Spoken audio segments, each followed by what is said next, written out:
ભરૂચ શહેરમાં ચોમાસા પૂર્વે નગરપાલિકા તંત્ર એક્શનમાં આવ્યું છે। શહેરમાં 27 થી વધુ કાંસોની સફાઈ કામગીરી હાથ ધરવામાં આવી છે।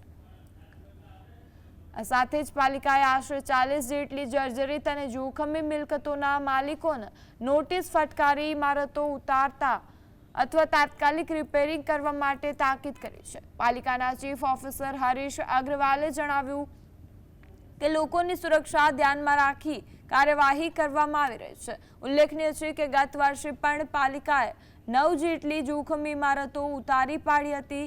ચોમાસા દરમિયાન કોઈ જ દુર્ઘટના ન સર્જાય તે માટે પાલિકા દ્વારા પૂર્વ તૈયારીઓ તેજ કરવામાં આવી છે। પાલિકામાં જે ખુલ્લી ગટરો અથવા તો કાંસ આવેલ છે જેમાંથી વરસાદી પાણીનો નિકાલ થાય છે એ કાંસોની સફાઈની કામગીરી હાથ ધરેલ છે। સાથે સાથે જે જર્જરિત મકાનો જે છે અથવા તો જે રિપેરિંગ કરવા પાત્ર મકાનો છે એ મકાનોનો સર્વે કરી 40 જેટલા મકાન ધારકોને નોટિસ આપી રિપેરિંગ કરાવડાવવા અથવા તો ઉતારી લેવા માટે પણ સૂચના આપવામાં આવેલ છે।